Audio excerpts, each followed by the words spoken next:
Eu quero desejar, né, uma boa noite a você e que Deus possa abençoar você e que nesta noite seja uma noite impressiva na sua vida e que você não esqueça da mensagem, da palavra de Deus para você e que ela dure por muitos anos e talvez por toda esta vida aqui.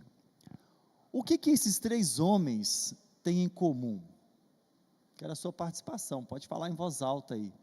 O que esses três homens têm em comum? Enoque, Moisés e Elias. Pelo menos uma coisa em comum. Quem gostaria de... Oi? Eles estão no céu, estão vivinhos, Vitória, vivaço. Inclusive, dois deles estiveram aqui na terra, aproximadamente 2000 anos atrás, lá em Israel, no Monte Tabor, na região norte ali da Galileia, quando Jesus, Teomira, estava no Monte da Transfiguração, que passou por essa experiência aí. Então hoje, nós iremos refletir um pouquinho sobre esses três personagens aqui. É claro que a história de vida é imensa, e em especial, dois deles, Moisés e Elias, é uma grande descrição, viveram por muitos anos, uma história muito longa que a Bíblia traz, mas nós iremos estudar aqui alguns pontos da sua vida e vamos perceber quais eram os seus hábitos, quais eram a sua meta de vida e o que eles fizeram, sincero, para que Deus o levasse para o céu. O que eles fizeram? O que aconteceu que Deus se sentiu motivado a levar essas três pessoas para o céu vivas? Claro, Moisés passou pela morte, mas depois, logo depois, ressuscitou. Cabe lembrar, e a primeira coisa que nós temos que entender, é que Deus não os amava mais do que ama você. Essa é a primeira grande verdade que nós precisamos entender. Deus ama cada um de nós de forma igual. Tanto é que João 3,16, a Bíblia diz, né? Porque Deus amou o mundo de tal maneira que deu seu Filho unigênito, para que todo aquele que nele crê não pereça, mas tenha vida eterna. Então Deus amou o mundo, para que todo aquele que nele crê não pereça, mas tenha a vida eterna. E eu não sei se a Sônia Bicalho, se ela está aqui hoje, mas na quarta-feira, ela falou sobre oração, e eu quero fazer uma conexão com o que ela disse, que é uma outra verdade também. É dito que a oração não faz Deus baixar a nós, mas ela nos eleva a Ele. Então a oração, ela não faz Deus baixar a nós, mas ela nos eleva a Ele. Se nós avaliarmos então nesse sentido aí, são as minhas atitudes e as suas atitudes em relação a Deus e a sua vontade, que pode me distanciar ou me aproximar mais dele, não necessariamente Deus ali em si. Então, a questão não é com Deus, mas com o que cada um deles e o que cada um de nós fazemos em relação a Deus. Aí está a grande diferença. Não tem aquela frase? É cada um para si, Deus por todos? Às vezes, na oração, é mais ou menos assim. Vamos então relembrar, só para a gente introduzir, o primeiro deles ali, Enoque. Após a expulsão do jardim do Éden, Adão então saiu, logo ali no primeiro casal, no primeiros dois filhos, né, Caim e Abel, a gente já percebe a divisão clara do grande conflito, ou seja, do bem e do mal. O agricultor, ele se rebelou contra Deus, e o cuidador, o criador de ovelhas, Abel, ele acabou sendo ali também, né, morto, assassinado pelo seu irmão. Dali então, Caim deixa a presença de Deus, deixa a presença dos seus pais, e segue então a sua própria vida, fazendo o que a sua vontade determinava. Já Abel havia sido morto. Tempo se passou, não demorou muito, mas a Adão foi dado um outro filho, para ser o herdeiro da promessa divina, e o nome dele era Sete, que significava designado, ou seja, ele nasceu com um desígnio, com um objetivo. Deus deu a Eva uma outra semente em lugar de Abel. Sete, também, ele herdou a mesma natureza caída que talvez Caim também herdou, mas Sete escolheu honrar a Deus, escolheu obedecer a Deus, escolheu fazer o que era da vontade de Deus. Já Caim e a sua linhagem escolheram seguir um caminho contrário, desrespeitando vários princípios que Deus deixou, inclusive a própria guarda do sábado, o qual Adão perseverou na sua observância. O tempo vai se passando, Caim se estabelece nas planícies ali, dos vales, a princípio continuando com a sua profissão de agricultor também. Já Sete e os seus descendentes, então, foram mais para as montanhas, continuaram e preservaram o mesmo que Adão e Eva, o cuidador de ovelhas, com os animais ali. Só que o tempo foi passando e os descendentes de Sete também foram para as montanhas, e acabou com o tempo se misturando, e tudo começou a piorar, porque a Bíblia diz que eles viram que as filhas dos homens eram agradáveis, e o pecado então se propagou na terra largamente, e foi se expandindo cada vez mais. Só que aparece então, cerca do ano 622, na linhagem de Sete, nasce esse cidadão ali, Enoque.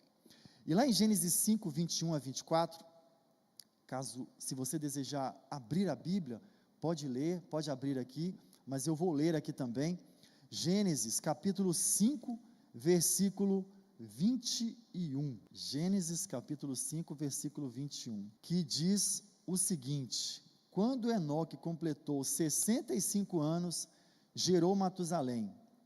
Enoque andou com Deus, e depois do nascimento de Matusalém, Enoque viveu 300 anos e gerou filhos e filhas. Toda a duração da vida de Enoque foi de 365 anos. Enoque andou com Deus, depois desapareceu, pois Deus o arrebatou. Enoque, então, ele também foi pai de Matusalém, um homem que mais viveu nesta terra, 969 anos, e ele foi avô de Noé e ancestral também direto da genealogia de Jesus. A descendência continuou. Enoque era uma pessoa que amava a Deus e guardava os seus mandamentos, e logo justamente depois do nascimento do seu primeiro filho, ele teve um relacionamento mais próximo, teve uma experiência mais elevada com Deus, ele foi atraído a uma comunhão mais íntima com Deus. Sabe por quê?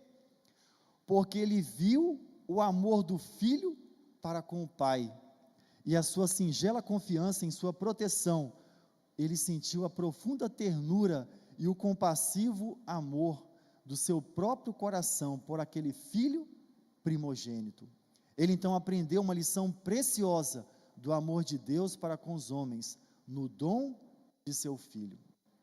Durante muitos anos, e pelos 300 anos, ou por mais de 300 anos de Enoque, ele passou muito tempo, Ellen White diz, meditando no infinito amor de Deus por ele, pelas pessoas.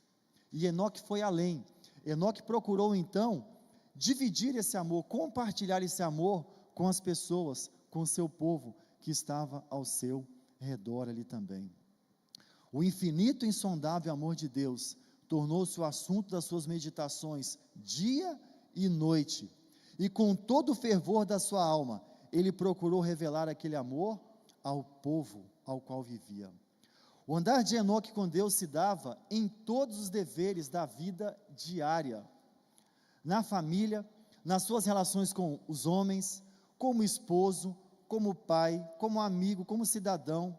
Foi ele o servo do Senhor, constante e inabalável. O seu coração estava em harmonia com a vontade de Deus, e este andar santo continuou por 300 anos. Por 300 anos. Foi um dos homens mais humildes. Quanto mais íntima a sua ligação era com Deus, mais era a intuição da sua própria fraqueza e da sua própria imperfeição também. Só que quando Enoque observava a maldade dos seus contemporâneos, ele se incomodava com aquilo, ele não gostava, ele se sentia mal, e ele então orava a Deus, e Enoque também se tornou ali um pregador da justiça, tornando conhecido ao povo do amor de Deus. Enoque, que foi um destemido reprovador do pecado, e enquanto ele pregava o povo de seu tempo, ele insistia com eles, para que eles abandonassem os seus maus caminhos, e os advertiu de que a sua geração, de que o juízo de Deus cairia sobre aquele transgressor, sobre o transgressor. Enoque continuava a batalhar fielmente contra o mal prevalecente, até que Deus o removeu de um mundo de pecado para as puras alegrias do céu. O coração de Enoque estava nos tesouros eternos. Ele então estimava a cidade celestial. Seu espírito do seu coração e as suas conversações eram sobre as coisas celestiais. Durante 3 séculos andou Enoque com Deus, dia após dia, almejando uma união mais íntima e mais estreita com Ele, a tal ponto de que Deus o tomou para si. E ele então passou pelas portas da santa cidade, o primeiro dentre os mortais, dentre os homens, a adentrar a cidade celestial. Pela fé, no que ele foi transladado para não ver a morte. Enoque tinha um caráter piedoso. O povo de Deus, eu e você, devemos procurar também a pureza de coração e conformidade com a sua vontade, até que a gente reflita a semelhança com Cristo. O segundo homem, Moisés, por volta ali de 1570 ou 1560, antes de Cristo, nasce esse cidadão ali, Moisés. Nasceu em meio a um decreto de morte.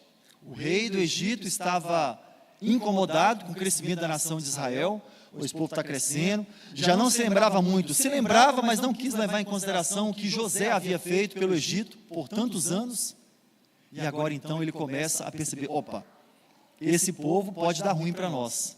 Então foi decretado a morte do masculino, do homem, de todo homem que nascesse ali.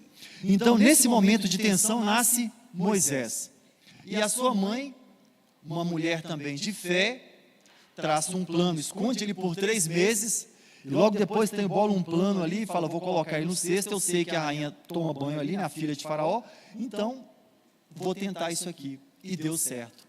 Mandou a sua irmã, a irmã de Moisés, e ali então, Moisés teve o privilégio de também, nos anos iniciais da sua vida, nos anos mais importantes da formação do seu caráter, ter a educação da sua mãe. Ele ouviu claramente a história do povo de Deus, de que Deus um dia libertaria o povo de Israel, e quem sabe talvez ele seria esse libertador. A sua mãe confiou pela fé e agiu e colocou ele no rio Nilo, dentro de um cesto. Alguns pontos aqui da vida de Moisés que nós podemos aprender e tirar lições para a nossa vida. Moisés ele foi treinado como príncipe, como general, como estadista do Egito, e ao mesmo tempo também a sua mãe o instruiu sobre o Deus de Abraão, a promessa de libertação. E ele então tenta libertar o povo usando a sua própria força. De tempos em tempos ele saía, via o povo ali, no seu sofrimento de trabalho forçado, duro e penoso. Então ele viu uma pequena discussão e de repente ele vai lá, agride o egípcio e mata o egípcio. Dia seguinte, ele vai lá também, vê 2 israelitas brigando, chega e fala, olha, não façam isso, não é legal, vocês caírem nessa brigaiada. E aí então, de repente, o povo joga na cara dele, você vai matar a gente também, igual você matou o egípcio? E ali então ele viu que o negócio ficou ruim. E ele então decide então fugir. E ele então foge lá para o deserto. E lá depois ele casa-se com Zípora, e ele se torna então pastor de ovelhas. E lá ele passa 40 anos da sua existência no deserto como pastor de ovelhas. Talvez você pode imaginar, poxa, qual projeto Deus teria para alguém com que essa pessoa passe 40 anos num momento, num deserto, talvez esquecido. sem projeto nenhum. Mas ali, Ellen White diz que Moisés precisava aprender a ter paciência, a ser manso e a ser humilde. Paciência, mansidão e humildade. E não é à toa que a própria Bíblia diz que ele se torna o homem mais manso de onde? Da terra. Mansidão. O homem mais manso da terra. E não foi só por isso também não. Ellen White diz que provavelmente foi Moisés que escreveu ali o livro de Gênesis, enquanto estava ali naquele momento de reflexão, de autoanálise. O Espírito Santo de Deus o instruiu a escrever o primeiro livro da Bíblia. E também, por que não, o livro de Jó, né? E ali então Moisés recebe o convite ali de libertar o povo de Israel. E no confronto com Faraó, ele enfrenta ali, né, também as 10 pragas, passa por esse momento de tensão. Moisés ali enfrenta o homem mais poderoso do mundo e diz para ele, no rosto dele: deixa o meu povo sair do Egito. Um pastor de ovelhas, que há 40 anos cuidava de ovelhas no deserto, chega para Faraó e fala essa mensagem: deixa o meu povo ir. Outro momento importante na vida de Moisés é ali diante do Mar Vermelho.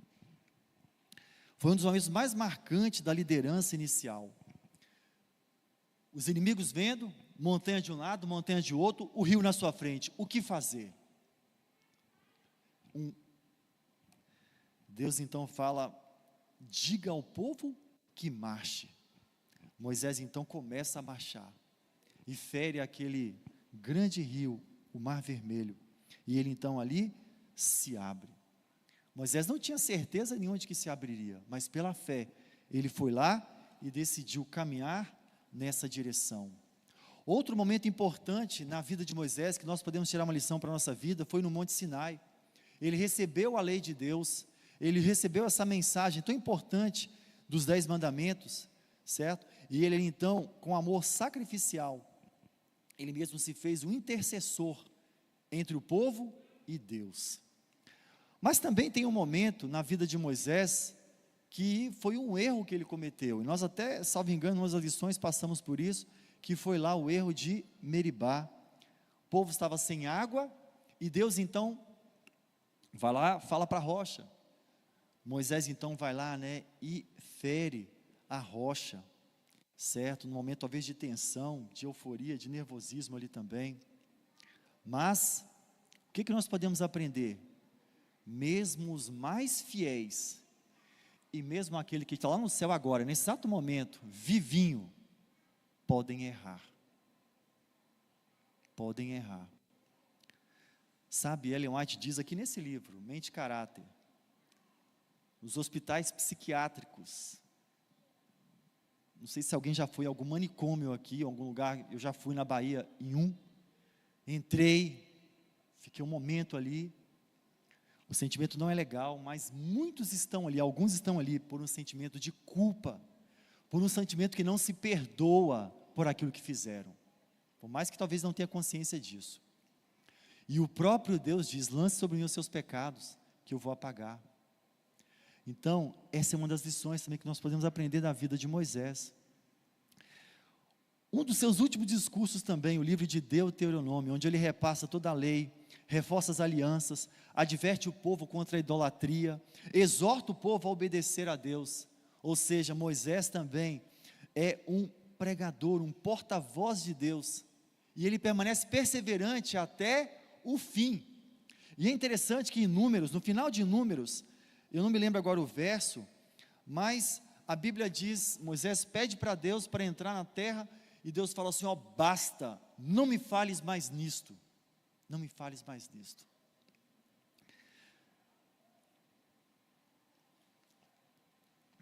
Próximo, o terceiro e último, é Elias. Elias foi um dos profetas que se fez presente durante 3 reinados, durante 3 reis. Aproximadamente no ano 875, surge Elias, um porta-voz também de Deus, durante o reinado de Acabe, no reino do norte. E entre as montanhas de Gileade, distanciado de qualquer cidade de renome, e não ocupando nenhuma alta posição na vida, ele entregou-se à sua missão, confiando no propósito de Deus, de preparar-lhe o caminho. Ele aceitou o chamado de Deus de combater a apostasia daquele tempo. Não sabemos exatamente qual era a população de Israel ali, mas eu fiz uma pesquisa, Fabinho, mais ou menos uns 400 mil habitantes. Valadares tem quantos habitantes hoje? 300, 280, 290. Elias se levanta como um porta-voz de Deus, numa cidade, num país de 400 mil habitantes, para ir contra a idolatria reinante naquela ocasião. Elias, quando viu Israel se aprofundar nessa idolatria, a sua alma ficou angustiada.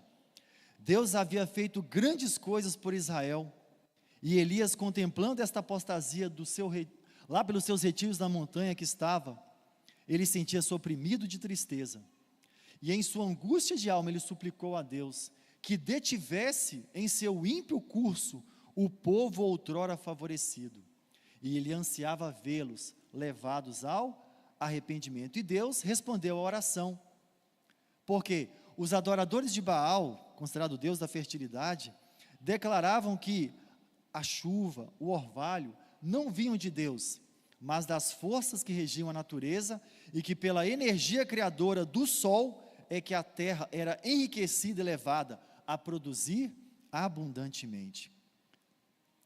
Isso era o que Elias tinha que combater, a apostasia. E Elias então fora confiado a missão de levar a cabo essa mensagem de juízo, e ele não hesitou em obedecer. E 1 Reis 17:1 é o texto que descreve aqui a chegada de Elias. Então Elias, o tesbita, dos moradores de Gileade, disse a Acabe: tão certo como vive o Senhor, Deus de Israel, perante cuja face estou, nem orvalho, nem chuva haverá nestes anos, segundo a minha palavra. Ao mesmo tempo que Elias sai do seu lugar de morada e vai em direção a Acabe, lá no seu palácio, e fala para ele, ele sai também com toda a rapidez. Deu a mensagem e sai. Um homem corajoso, um homem também que levou a sério a missão de juízo que Deus havia entregue. Foi somente pelo exercício da forte fé no infalível poder de Deus que Elias apresentou essa mensagem perante o rei Acabe. Não possuísse ele implícita confiança naquele que servia, e jamais ele teria aparecido perante Acabe. Com o perigo da sua própria vida, Elias cumpriu destemidamente a sua missão. Através então dos longos anos de estiagem e fome, ele orou fervorosamente para que o coração dos israelitas volvesse da idolatria para a fidelidade a Deus. Não é Baal, não é o sol, não é as estrelas, não é a água que fornece a bênção, é Deus. Isso são instrumentos de Deus para abençoar o seu povo. Era a mensagem também de Elias. Com paciência, o profeta esperou enquanto a mão do Senhor cair pesadamente sobre a terra flagelada. Tudo o que Elias podia fazer era continuar orando com fé e aguardar a ocasião oportuna para agir decididamente. Outro ponto importante também da vida de Elias é em relação àquele momento, o tempo se passou, mais de 3 anos se passaram, Elias então gera aquele encontro com seus profetas de Baal, acontece aquele fato ali, que eles clamam, nada acontece, Elias então ora a Deus e o fogo consome tudo, e Elias fala, se prepare porque a chuva vem. E olha só, interessante o que Ellen White diz, o profeta, quando ele falou isso, ele não viu nenhuma nuvem nos céus, ele não ouviu nenhum trovão, simplesmente ele falou o que o Espírito do Senhor havia movido ele a falar, em uma resposta firme à sua fé. Ele fala, vai chover, se prepara porque vai chover, pela fé. Em atitude de humildade, o seu rosto entre os joelhos intercedeu com Deus em favor do penitente Israel. E por 6 vezes, ele pediu seu servo para lá, vai lá, olha para a região do Mediterrâneo e vê se está vindo chuva. E ele voltava, e uma vez, não tem nada, e outra vez, não tem nada, 6 vezes. Então ele pede com confiança mais uma vez ao seu servo, e fala, volta lá e vê se tem alguma coisa. E aquele servo então, volta com a seguinte mensagem, olha, eu estou vendo uma pequena nuvem, como a mão de um homem subindo do mar. Interessante, né? É a mesma declaração que Ellen White diz quando será o momento do retorno de Jesus a esta terra. Onde será, veremos uma pequena nuvem, como se fosse uma pequena mão de um homem. Essa foi a mensagem do servo. E Elias prontamente então foi lá e avisou Acabe, apressa-te porque a chuva já está vindo. Foi porque Elias era um homem de grande fé, que Deus pôde usá-lo nesta grave crise na história de Israel. Ele perseverou na oração, até que as suas petições fossem respondidas. Elias então, ele estabelece uma linha demarcatória muito clara, entre servir a Deus ou servir Baal. Ele mesmo falou, né, vocês têm que decidir, ou você serve a Deus, ou você serve a Baal. Não tem como ficar nesse meio campo aí. Elias era um homem também cheio do Espírito Santo de Deus. Lembra do fato, quando Elias então, Deus falou para ele, olha, escolhe um intercessor, escolhe aquela pessoa que vai continuar o seu trabalho. Elias então vai lá, escolhe Eliseu, né, de uma nobre família, uma família rica, mas foi lá, decidiu e veio. E foi por anos que Elias treinou Eliseu, como um servo ali também, para continuar essa missão de combater, de levar a mensagem de Deus. E olha só que coisa interessante, lembra que Deus chegou para Salomão, em sonho, e falou, meu amigo, faça um pedido, escolhe alguma coisa qualquer aí. E Salomão fez então o seu pedido. Agora Elias faz a mesma coisa. Elias falou, olha, me faça um pedido, qualquer pedido que você quiser. Qual foi então, Vanderlão, o pedido de Eliseu? Eu quero, meu amigo, a porção dobrada do mesmo Espírito que você tem. Do mesmo Espírito que você tem. Elias só conseguia ver e pedir isso, porque ele via em Elias a presença intensa do Espírito Santo de Deus na vida deles. O que esses homens têm em comuns? Pedro respondeu, eles estão no céu. O que nós podemos tirar para a nossa vida de cada um, de forma muito simplificada, para que a gente possa gravar essa mensagem, e pela graça de Deus, pelo agir de Deus em nossa vida, a gente também possa levar, porque assim como eles, eu e você também queremos um dia estar lá, no céu. De Enoque, podemos aprender, ande com Deus, todos os dias da sua vida, mesmo que você viva 300 anos aqui nessa terra, que é impossível, né, atualmente, mas ande com Deus todo santo dia nessa tua terra, não importa onde quer que você esteja, no seu trabalho, nos seus afazeres, no seu dia a dia, ande com Deus todos os dias da sua vida, e medite no seu amor para contigo. Deus te ama sem igual, Deus te ama como se só você existisse nesse planeta, e quando nós entendemos o amor de Deus, foi meditar nesse amor de Deus, que tornou Enoque tão íntimo de Deus, e tão desejoso de andar com Deus. De Moisés, seja uma pessoa mansa, seja uma pessoa mansa. Moisés precisou 40 anos para entender isso, talvez a gente não precise disso para entender, para a gente resolver as demandas do nosso dia a dia, a gente tentar ser mais manso. A gente não precisa ficar falando dos nossos defeitos, né, em público, mas esse é um ponto aqui que muitas pessoas, né, precisam, inclusive eu, a gente tem que desenvolver a mansidão.